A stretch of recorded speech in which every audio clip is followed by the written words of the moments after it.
UFC Fight Night Vegas 75, Vettori versus Cannonier takes place this weekend, and I'm going to go through the entire card, starting with the early prelims, ending with the main events, giving my prediction and breakdown for every single fight on the card, starting with the early prelim opener of Modestas Bukauskas versus Zach Pauga. I am going to be going towards Modestas Bukauskas here. I think he has a massive advantage at range on the feet against Pauga. Pauga was on one of the worst seasons of tough in the history of the Ultimate Fighter. Hasn't got much skill at range on the feet. He's okay for a heavyweight, but now he's at light heavyweight. I think Modestas Bukauskas is genuinely somewhat technical on the feet and has good footwork as well and can move backwards and forwards. And on the feet at range against Jordan Wright, Zach Pauga didn't show much and ended up just holding Jordan Wright up against a cage like a B word, if you will. So I'm going to go with Modestas Bukauskas getting this one done. He's improved a lot experience-wise since he was first in the UFC, where he lost all of his fights other than winning his debut against Andreas Michailidis. And of course, he arguably should have won against Mikhail Alekseychuk as well. And that's a really good robbery win if it did go his way. He then went to Cage Warriors, won a bunch of fights in a row within like a couple of month period, came back, beat Tyson Pedro on very short notice. I think he's reborn at the moment, so I'm gonna take him to continue his momentum and beat Zach Pauga to start off the card. We move on to Ronnie Lawrence versus Daniel Argueta. I've got to go with Ronnie Lawrence here. Out of the two of them, I just think he shows a massive amount of talent difference. And I know that some people are going to say, oh, well, he lost to Saad Yakub. Saad Yakub should not have been cut from the UFC. Straight up. Saad Yakub Kakramanov is such a good fighter. He lost one fight to Said Nurmagomedov after beating Said Nurmagomedov for the start of that fight as well in the grappling. He then gets subbed eventually, and then he got cut from the UFC. Terrible decision. Ronnie Lawrence losing to him is no shame whatsoever. He looked good in his other fights. He did get cracked by Manny Martinez in the third round. I don't see Daniel Argueta having the power on the feet to cause Ronnie Lawrence any issue whatsoever. One thing that's good against Daniel Argueta is his composure. He's good in bad positions. We saw that when he had his back taken by Damon Jackson. He stayed calm, stayed in good positions. But Ronnie Lawrence really does transition well, and it's more to strike from the grappling, or he'll shoot a takedown and immediately scramble to something else and try and get the back, and then if you block the back attack, you'll go to something else, pin the arm, start landing some shots. So I think Lawrence is going to be doing a bit too much for the simple style of Daniel Argueta, and I think Ronnie Lawrence is going to pull this victory off pretty easily as well. We move on up the card to another fight, which is Tereza Bleda versus Gabriella Fernades. Now, it might as well be a coin flip. Do I have a coin? I don't have a coin flip. I really want to flip a coin for this one, to be honest with you, because I've been trying to predict women's fights recently, and I was better when I was flipping coins. So I might flip a coin, to be honest with you. This girl stepped in to the UFC, lost to Jasmine Jasudavicius, which isn't that bad in hindsight, seeing as Jasmine just beat a decent opponent in Miranda Maverick. And Tereza Bleda's 21, though. That's the thing about her. So she's got a lot of time to improve. And Natalia Silva is not a bad loss to have. Natalia Silva is a very good fighter. You know what? I'm flipping a Sprite can for it. Does it land on the lid or the bottom?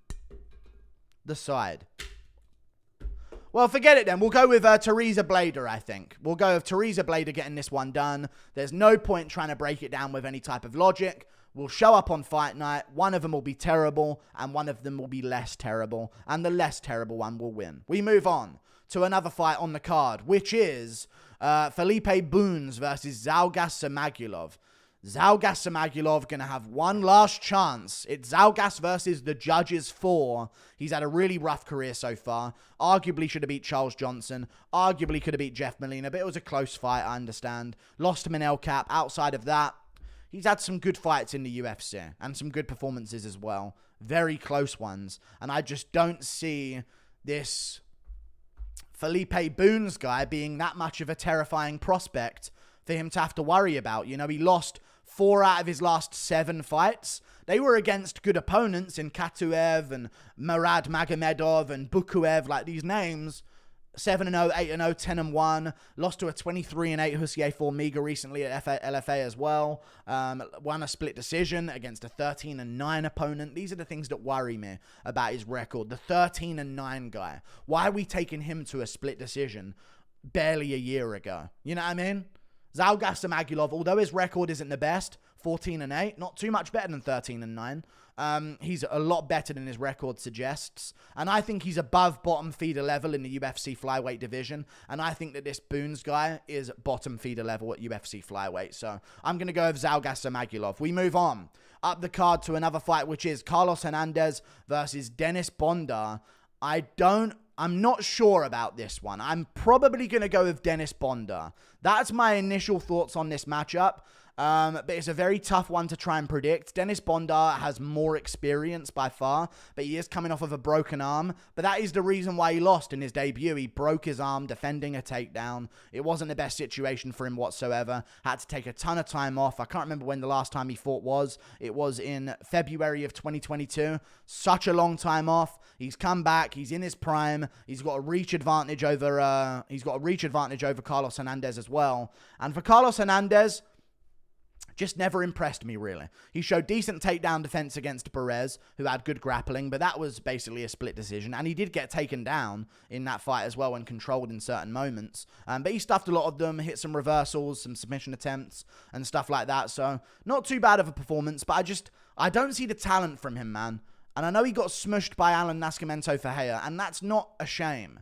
That really isn't a shame. Alan Nascimento Ferreira might be a guy who's making it to the top 5 at flyweight soon.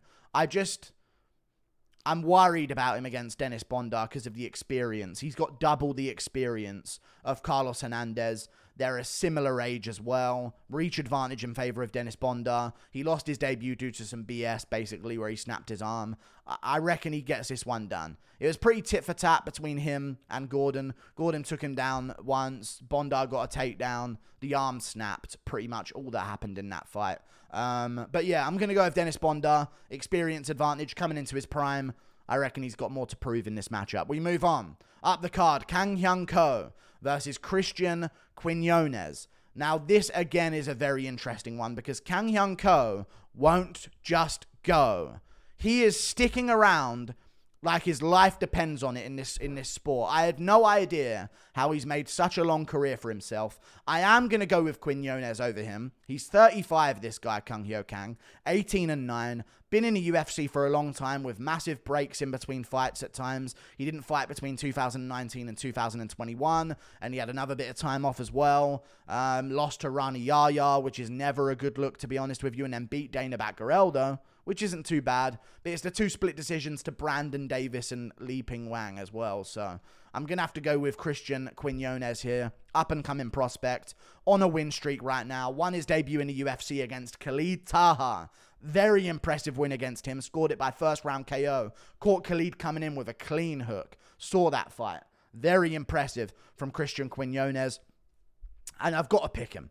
It's one of those ones where you kind of got to pick the prospect here against the older guy who's been around for a while, had a ton of injuries and time off, and has had lackluster performances against bottom feeders in the bantamweight division. So I'm definitely going to be going with Cristian Quinonez. Hasn't lost since 2018.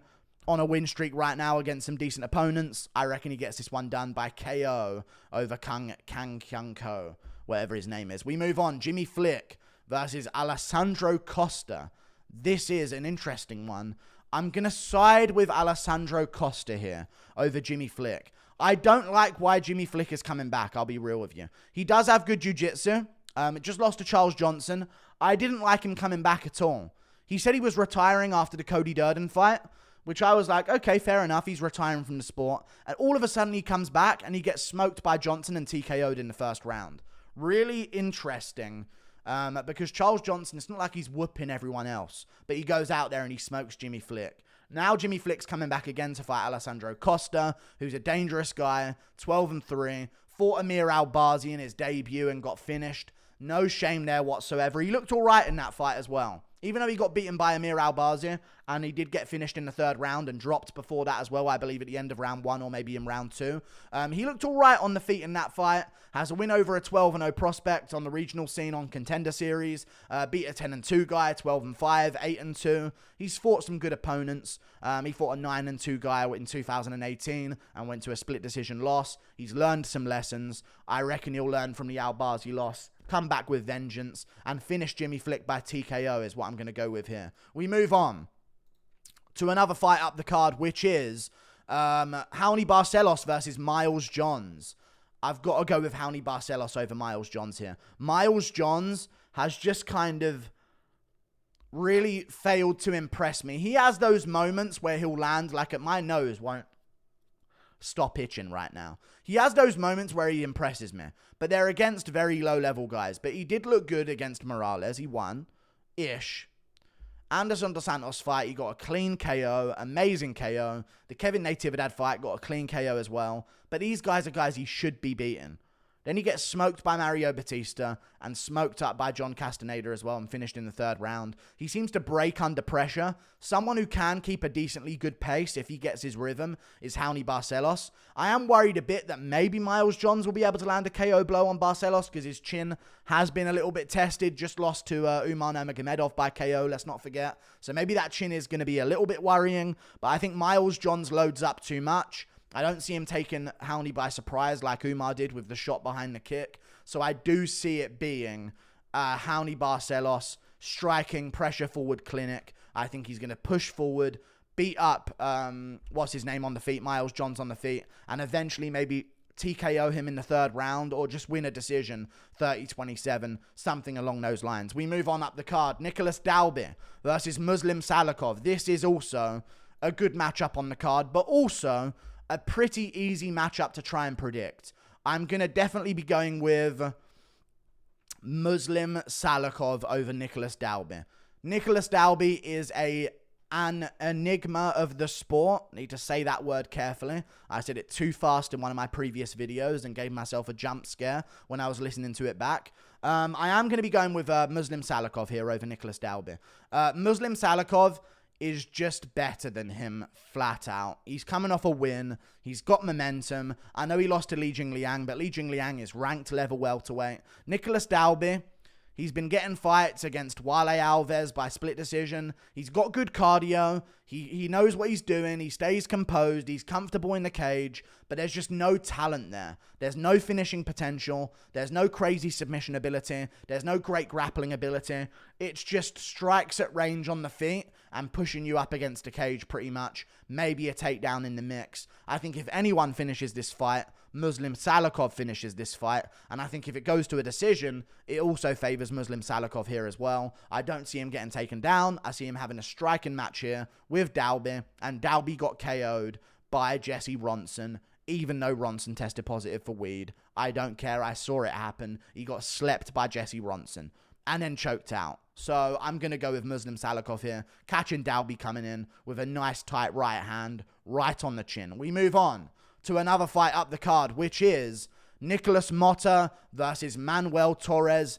This is also a very interesting matchup, but I'm going to have to go with Manuel Torres here over Nicholas Motta. Another bit of a common sense pick here because Nicholas Motta, although being a decent prospect at the time, and he put together a few wins, got on the Contender Series, looked okay there, got slept by Jim Miller. Now, he did beat Cameron Van Camp, and Cameron Van Camp has been slept a few times and hasn't got the best of strike and defense, to say the least.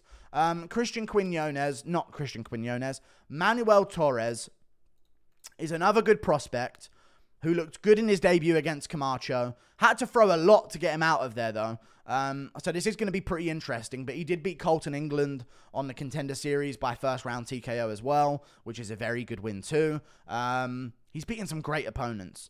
12-2 Daniel Vega, great win to have there. He has lost some fights on the regional scene to a 6-0 undefeated guy, and an 8-7 fighter caught him in a heel hook, which I am worried about, but I don't see Nicholas Motta submitting him. I see this being a stand-up fight between the two, and I think that plays right into Manuel Torres' favor. He's got momentum. He's taken a bit of time to improve, over a year off. As a prospect coming up, he's 28 years of age. I reckon he is going to beat Nicholas Motta, and I think Nicholas Motta's just a little bit too open coming in, and he's got a 3-inch reach advantage over him. Manuel Torres has a 3-inch reach advantage over Nicholas Motta. So I'm going to side with Manuel Torres, improving over the past year and looking like a bit of a more well-refined version of himself to get the win. We move on. Up the card, Pat Sabatini versus Lucas Almeida. I'm going to be going with Lucas Almeida over Pat Sabatini. I'll be real with you. Lucas Almeida is going to beat Pat Sabatini. Let me reply to my mum. Lucas Almeida is going to beat Pat Sabatini. Pat Sabatini's good, but he doesn't do much when he gets people down, okay? He has control time, but he's not the strongest in the world, and we've seen takedowns get stuffed against him, you know what I mean? Like, Tucker Lutz was stuffing some of the takedowns, but occasionally gave up his back, and there were moments like that. TJ Laramie is a manlit little human, little halfling, and, he beat him. Sabatini beat him. Damon Jackson slept him in the first round with a front kick. Not much to look at there. He beat Alex Caceres in a grappling match, which was very impressive.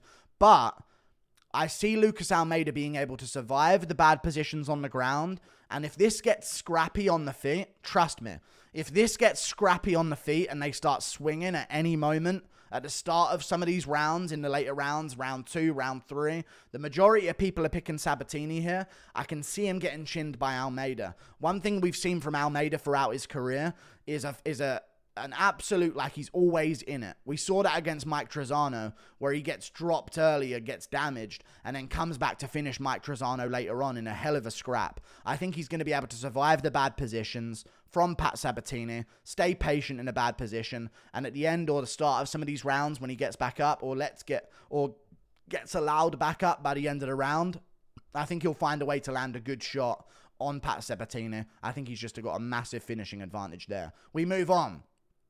Arman Petrosian versus Christian Leroy Duncan. I am going to be going with Christian Leroy Duncan over Arman Petrosian. I think the reach advantage is just everything in this matchup. He has an 8-inch reach advantage over Arman Petrosian. I think that's going to be everything here. Because Arman Petrosian, I don't see him grappling with CLD. I don't see him being able to do that and implement his grappling game all that much whatsoever. I see him just sort of trying to tit for tat at range on the feet. And that's a good way of doing things when you're taking on certain strikers like, who were the last guys that Arman Petrosian fought? I think he fought Gregory Rodriguez and AJ Dobson. And they were both competitive fights where he basically just kept ahead on the feet at range against those fighters. Got beaten by Baralho, but showed good takedown defense there. And arguably won based on damage. I'm going to say that because I rewatched it. Arguably could have won that based on damage, but Baralho kept getting takedowns and one hooking on the back, so it didn't look good for Arman Petrosian, I guess. But yeah, he's good at staying at range, peppering his opponents.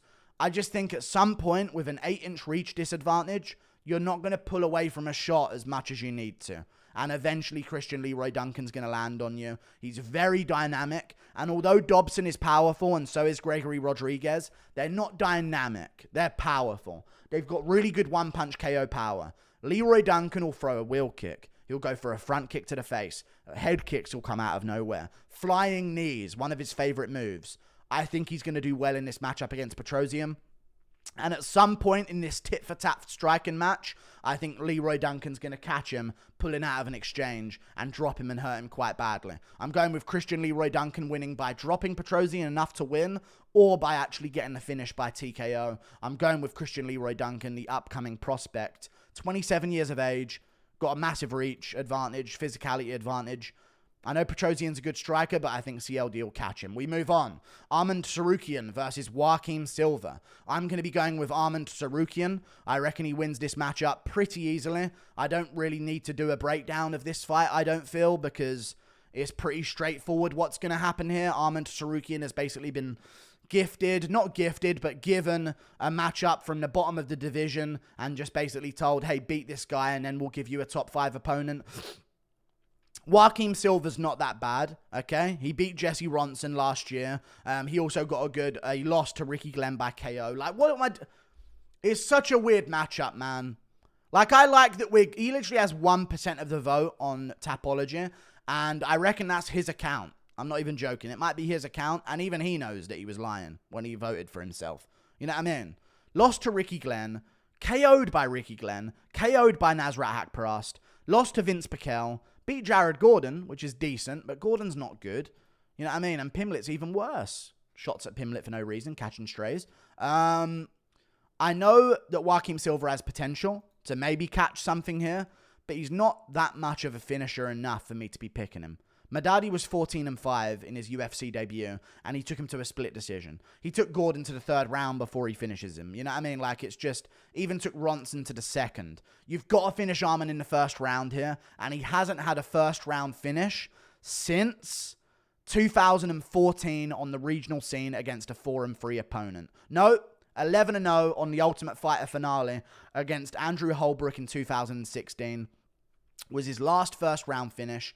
I don't see him getting a first-round finish on Arman Tsarukyan. I see Arman Tsarukyan keeping it easy on the feet, staying calm, going tit for tat in the striking, and then picking it up in round 2 and 3 and eventually getting the late rounds TKO. We move on up the card. Marvin Vettori versus Jared Cannonier. I'm going to be going with...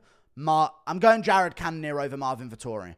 And I'm not going to do much. I'm going to do an in-detail breakdown on this later on this week. Maybe even tomorrow I'll do an in-depth video breaking this down. But what it really comes down to is they do very similar things. They plod forward and they throw their shots. You know what I mean? They're not dancing around too much. They're not doing too much grappling. They're going to plod forward and throw the shots that they throw. They're very simple shots, but that's what got them to the dance. So that's what they're going to keep on doing in the middleweight division. The problem I have with this matchup is...